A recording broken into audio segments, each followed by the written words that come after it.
welcome to our channel Exploring Factio.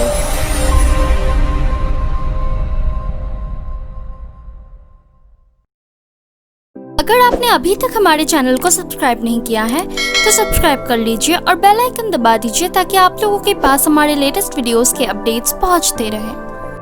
आज हम इस ब्रह्मांड की सबसे बड़ी थ्योरी के बारे में बात करने जा रहे हैं, जो कि है ब्लैक होल्स। इंसानों ने जब से इस ब्रह्मांड के अलग अलग मिस्ट्रीज को सॉल्व करना शुरू किया, इतिहास में ऐसे कई घटना दर्ज हो गए जो साइंस और टेक्नोलॉजी को एक अलग मुकाम में लेके गए। इंसानी सभ्यता के डेवलपमेंट के साथ साथ ये घटनाएं हमें ब्रह्मांड के रहस्यों को सुलझाने के और करीब लेकर खड़ा कर देते हैं। जैसे 1968 का अपोलो 8 मिशन, जिसके जरिए हम अर्थ के ऑर्बिट को छोड़कर पहली बार चांद के ऑर्बिट में दाखिल हुए। एस्ट्रोनॉट विलियम एंडर्स ने मून के ऑर्बिट से अर्थ का सबसे पहला इमेज लिया, जिसका नाम उन्होंने द अर्थ राइज रखा। स्पेस से लेने वाली ये पृथ्वी की पहली इमेज थी। उसके ठीक बाद 1971 का वॉयेजर 1 और वॉयेजर 2 मिशन, जिसने हमारा ब्रह्मांड को देखने का नजरिया ही बदल दिया, जिससे जुपिटर, सैटर्न जैसे बड़े जायंट प्लैनेट्स के रिंग्स और यूरेनस, नेपच्यून जैसे ग्रहों के सैटेलाइट्स की इंफॉर्मेशन निकाले गए। और वॉयेजर 1 ने हमारे सोलर सिस्टम को छोड़ने से पहले पृथ्वी की एक तस्वीर भी भेजी, जो कि 8 बिलियन किलोमीटर दूर से ली गई थी, जिसमें हमारा पृथ्वी सिर्फ एक ब्लू डॉट की तरह नजर आ रहा था, जिसको साइंटिस्ट कार्ल सैगन ने द पेल ब्लू डॉट नाम दिया। वैसे ही मून लैंडिंग को इंसानी सभ्यता का सबसे सफल मिशन माना जाता है।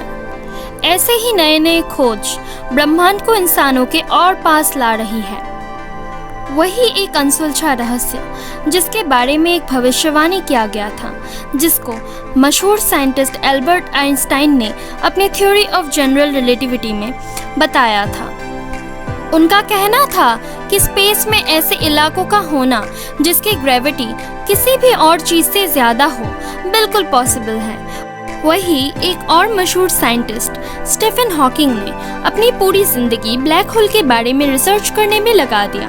ब्लैक होल हमारे लिए एक ऐसी चीज थी जो है भी और नहीं भी, जिसके अंदर जाना हमारे लिए पॉसिबल नहीं है। पर इसके अंदर क्या होता है, इस बारे में जानने की कोशिश में स्टीफन हॉकिंग ने अपनी सारी ताकत लगा दी।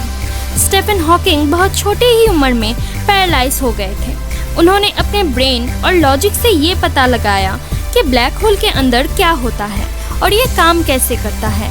आइए जानने की कोशिश करते हैं उन्होंने क्या कहा था ब्लैक होल्स के बारे में। ब्लैक होल्स के आसपास एक रीजन होता है जिसको इवेंट हॉराइजन कहा जाता है। ये एक ब्लैक होल की बाउंड्री है। अगर आप इवेंट हॉराइजन के दायरे से बाहर हो, इसका मतलब आप ब्लैक होल के खतरे से बाहर हो।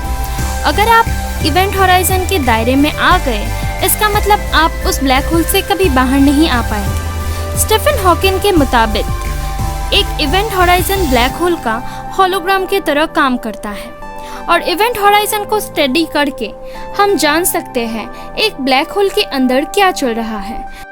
एल्बर्ट आइंस्टाइन ने इस इंफॉर्मेशन को रीड करके हमें एक फॉर्मूला दिया, जिससे हम एक ब्लैक होल के एनर्जी को समझ सकते हैं, जो कि है E=mc²। इसके साथ हमें पता चलता है कि अगर एक ब्लैक होल के अंदर कुछ जाएगा, उसकी एनर्जी भी बढ़ेगी, यानी कि उसके इवेंट हॉराइजन का रेडियस भी बढ़ेगा।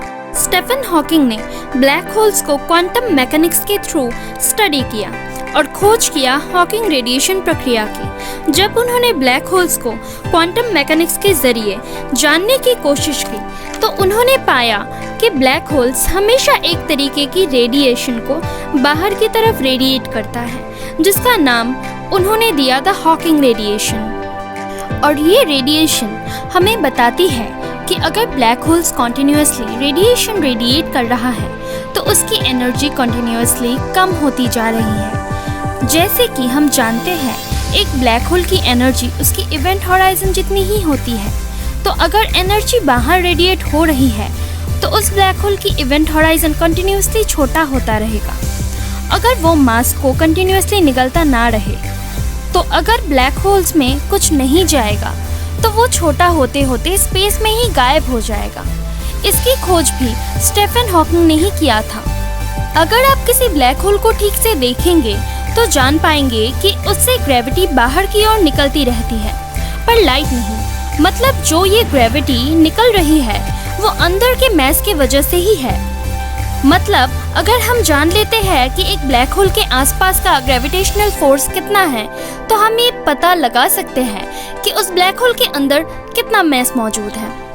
आज के टाइम में साइंटिस्ट ने ग्रेविटेशनल फोर्स को सटीक तरीके से मापने के लिए कई एक्सपेरिमेंट्स किए हैं और साइंटिस्ट ने लीगो एक्सपेरिमेंट में ग्रेविटेशनल फोर्स को पहली बार ऑब्जर्व किया, जिसका निर्माण दो ब्लैक होल्स के आपस में टकराने की वजह से हुई। लीगो यानी laser interferometer gravitational waves observatory एक ऐसी लेबोरेटरी है जहां हम ग्रेविटेशनल फोर्स को डिटेक्ट कर सकते हैं। आइंस्टाइन की थ्योरी के मुताबिक हमारा स्पेस एक रबर शीट है और इस रबर शीट पे आप मैस रखेंगे तो आपको एक कर्व सी सतह मिलेगी जो कि हमारी ग्रेविटी होगी। अब जैसे जैसे मैस रबर शीट पे आगे बढ़ेगा वो वेव्स का निर्माण करेंगे जो कि है ग्रेविटेशनल वेव्स। इस वेव्स को हम बिलियन ऑफ लाइट ईयर्स दूर से भी महसूस कर सकते हैं। वेव्स को हम इंटरफेरोमीटर के सहारे माप सकते हैं, जिससे हमें पता चल जाएगा कि एक ब्लैक होल के अंदर चल क्या रहा है, और एक ब्लैक होल के अंदर से बाहर हम इन्हीं वेव्स के सहारे कम्युनिकेट भी कर सकते हैं। पर ब्लैक होल्स हमारे लिए अब भी एक मिस्ट्री थी, जिसके होने का कोई प्रूफ हमारे पास मौजूद नहीं था। पर 10 अप्रैल 2019 को पहली बार इंसानों ने ब्लैक होल और उसकी शैडो की पिक्चर निकाली, जिससे साफ हो गया कि एल्बर्ट आइंस्टाइन की भविष्यवाणी सही थी। हमारे हाथ एक सुपरमैसिव ब्लैक होल का पिक्चर लगा। पर ये इतना डिफिकल्ट क्यों था, जिसमें इतना टाइम लग गया? क्योंकि ब्लैक होल्स के ग्रेविटेशनल पावर इतनी ज्यादा होती है कि इससे रोशनी का एक किरण भी बाहर नहीं निकल पाता है। तो ये पिक्चर अपने आप में ही बहुत खास बात है। ये एक अंधेरे में बिना फ्लैश के मोबाइल से फोटो लेने वाली बात थी। दुनिया के 200 बेहतरीन साइंटिस्ट सालों से इस तस्वीर को लेने के लिए काम में जुटे हुए थे। कुछ बेहतरीन कंप्यूटर्स, ह्यूज डेटा और दुनिया भर के 8 अलग अलग जगहों में 8 अलग अलग टेलीस्कोप को लेकर, जिन्हें द इवेंट होराइजन टेलीस्कोप कहते हैं। और इनसे हमें ये पिक्चर मिली जिसने ब्लैक होल को पहली बार दुनिया के सामने असलियत में लाकर खड़ा कर दिया है। इस पिक्चर में हम देख सकते हैं एक सुपरमैसिव ब्लैक होल जिसके साइड में गैसेस और डस्ट बिलियन ऑफ डिग्रीज में हीट होकर जल रही है। जिस सुपरमैसिव ब्लैक होल का पिक्चर लिया गया था वो मेसियर 87 या M87 के बीच वर्गो कॉन्स्टेलेशन में पाया गया है, जो हमारे पृथ्वी से 55 मिलियन लाइट ईयर दूर मौजूद है। इस ब्लैक होल का मैस हमारे सन के मुकाबले 6.5 बिलियन टाइम ज्यादा है। इस पिक्चर से सबसे बड़ा रहस्य का खुलासा हो गया है कि ब्लैक होल्स इमेजिनेशन नहीं है बल्कि रियलिटी है। अगर आपके पास इस वीडियो को लेकर कोई भी क्वेश्चन मौजूद हो तो आप हमें कमेंट करके ज़रूर बताइए। हम आपके क्वेश्चंस को सॉल्व करने की कोशिश ज़रूर करेंगे। अगर आप लोगों को ये वीडियो अच्छा लगा हो तो लाइक, शेयर और कमेंट ज़रूर कीजिए और हमें बताइए आप और किस तरीके के वीडियोस देखना पसंद करेंगे।